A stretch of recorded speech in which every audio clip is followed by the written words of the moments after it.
While a manhunt intensifies, a community grieves. I think that this is the time to show people that you care. From a makeshift memorial in front of his home on Myrtle Road to the candles that were dropped off on the town green. I've had tragedy in my life, as most of us have, and I just wanted them to know they weren't alone. It's clear the death of Ted Demers, seen here in new exclusive photos, has affected the entire community. What has been really, really clear is that Ted affected a lot of people and touched their hearts in a way that we never even knew. Back on Myrtle Road, new clues are emerging into Manfredonia's motive. Ted's sister-in-law confirmed they believe Manfredonia came to the area to confront one of their neighbors, a woman who he knew. Ted intercepted him before Manfredonia got to her. He was standing down here looking like he was trying to decide something. He was headed in that direction, and we think he threw out the name of this neighbor, and that's how he gained Ted's trust. She says Manfredonia told Ted he was trying to get to his motorcycle at the end of the road.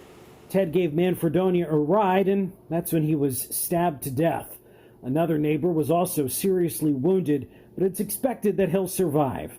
The Demers family telling FOX61 they can't rest or begin to heal until Manfredonia is apprehended.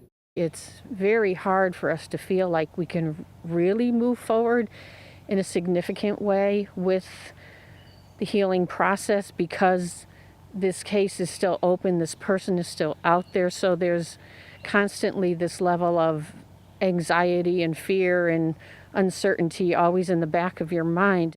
I then asked Pat a difficult question that she answered with incredible strength and grace.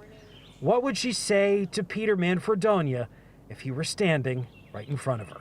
I'd say this just needs to stop.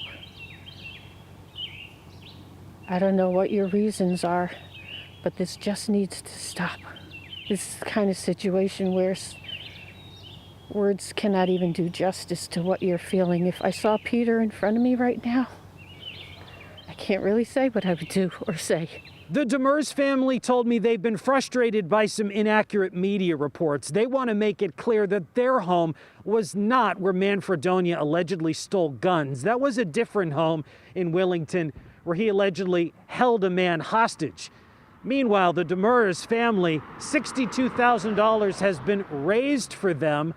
And also tonight here in Willington, a virtual town hall will be held with the selectmen where they will discuss the manhunt for Peter Manfredonia.